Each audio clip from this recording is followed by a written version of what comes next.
car from Creighton? It's very interchangeable parts offensively. They run a lot of stuff that's going to be very hard to guard. Stuff that we don't see a lot in the Big 12. Their style. They invert their offense. Their guards post up.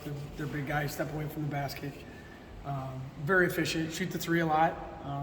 And then defensively, really good quarter-court man-to-man defense. Very personnel driven. So.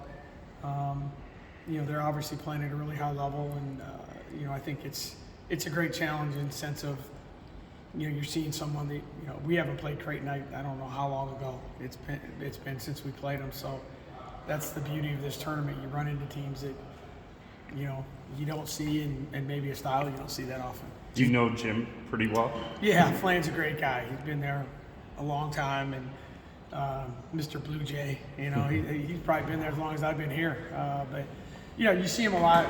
We cross paths. We don't recruit a lot of the same kids, but we're in the same areas. And I think what he's done there over time has been really, really good. Took the team from the Valley to the Big East, but just a really good person. Got a great staff. They do it right, and it's no surprise they are where they are, and it's been a great thing for them to get this far. Outside of a Big 12 opponent, is this probably a team that you guys have the most connections with? I guess that's kind of like the Kevin Bacon game where you talked about you try to find people that have played them before. Yeah, you've tried, and they played Drake really early. They've played UNI, and then obviously you look at recent history, certainly what they did in the last weekend in the tournament. So, and we know some of the kids. I mean, that we've seen through high school and AAU days. You've watched them play, so you have a sense of who they are and how they play and how they fit the style there. But they do what they do really, really well, and I think that's, hopefully that's what we try and do too. You celebrate what you are and try and do it as well as you can, and hopefully it's good enough to win. How much can, you had mentioned you and I played him. Is Steven somebody that can be a resource, or is that something you don't even try to tap into? Yeah, I think you do. I mean, the thing about those games, is a long time ago. So I don't know that it's as applicable and what you try and do is you get it as recent as you can, and you try and find maybe teams that are more like us than other teams. So, and like I said the other day, is you can really, really overthink this. Yeah. You try too hard, and now you have access to so much information, and sometimes you got to be really careful that you don't overload yourself, your team. So you pick out a few key things that you want to really focus on, and then just enjoy the moment of going to the tournament. And that's the uniqueness too for us. Probably is we play the first two at home, so now you get to travel, and now it's maybe a more NCAA experience and go to a place that a lot of our kids haven't been before and play in a great arena. So I think they're really looking forward to it. Were you able to watch the Iowa and Creighton game live? No, we didn't watch it live. We were actually practicing right during that game. So no, we just watched it on video like everyone else, and that game and the Colorado game, because those are the last two games they played, and very recent. So who's available and who's playing more minutes, stuff like that. So it gave us a pretty good read of what we think we're going to see. Was that an outcome you were surprised to hear about? Because on paper it looked like a big upset. I think what we've all learned in these tournaments is you're probably not surprised by anything. There's been a lot more of those games maybe on the women's side this year than in the past.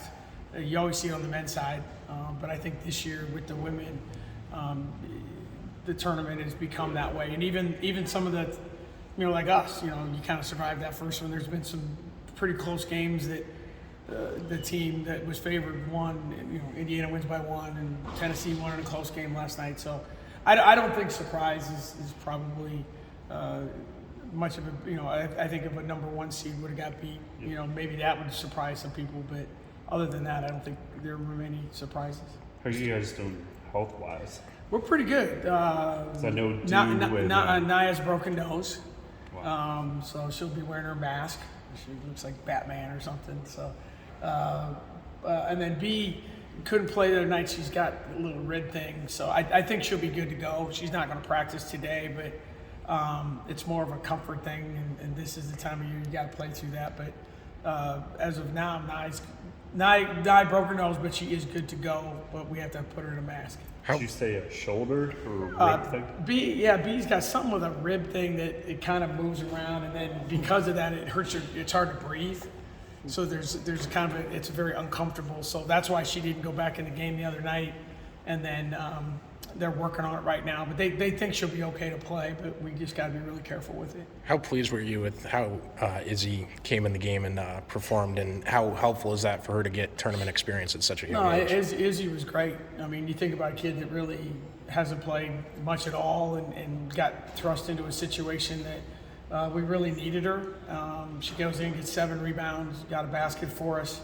And I've told our kids many times that there's a lot of situations where the number one thing you got to do is eat up minutes. And I thought she did a really good job of that, gave Mo a break. And, I thought she impacted the game and I think gave our kids a lift too. Our kids are really connected, as I keep saying. And when they see a kid go in and contribute who hasn't had the chance or, hasn't done it much, I think everyone got pretty excited. And I thought she was really, really good. We've talked a little bit about Dew recently, but just how valuable has she been down the stretch? She's been huge for us, and I think her versatility at both ends of the floor. I mean, we can play her in a lot of places. She's guarded small players. She's guarded taller players. Her length is something that's unique to our team, and I think her confidence level offensively has gone up. I think she kind of hesitated a little too much early, not wanting to shoot it, or sometimes kids are afraid to miss. But she's given us a really good all-around boost, and really probably solidified our team down the stretch. Did she want to go back? She seems like a pretty tough kid. Yeah. Did she ask to go back in, or was she smart enough to know it's the trainers made that decision, and that's one of the things you just ask, and they were like, because they knew it was broken, but you don't know what, so we had to get her with the doctor right afterwards. But they said she's okay. She'll probably have to have something done later, but she can play with a mask, a protective covering. But in that game, it was that decision was made at the moment that she couldn't go back in. You touched on it a little bit already, but there's been an uptick in upsets, more wins by double-digit seeds than there have been in the past few years. Mm-hmm. I guess you said it's not something to really be surprised by. What do you think is responsible for that uptick? Do you see any kind of trend in the parity? Or? Well, I think there's the two things that probably jump off the page for me are the transfer portal. Kids can get eligible right away, so people can go and play. And the other thing is, if you look at like a team like South Dakota, they're really good and they're old. The COVID year allowed teams, to get old and stay old kind of thing. So I think if you look across the country, the Princetons and the Belmonts and the South Dakotas and those teams, I've been in the system for a while, and their ability to play with each other at with that extra year has made a huge difference. When you get this far into a tournament of any kind, I guess, or this far into a season, how much is the game plan just playing Iowa State basketball and not apologizing for who they are? Yeah, that's a good way to put it. It's most of it. I mean, you tweak, every game is the same for us. We tweak it a little bit, but you got to be who you are, and we'll make some subtle defensive adjustments. We'll do some things offensively depending on who we play, but there's a reason this team is gotten where they are, and you don't want to do too many crazy things, but I think the biggest thing is prepare the right way, get the rest that you need, and take another nap since we're playing late on Friday night again. I think our kids are ready for that. We've already done it, so that's a good thing. So hopefully Friday night we'll be ready to go.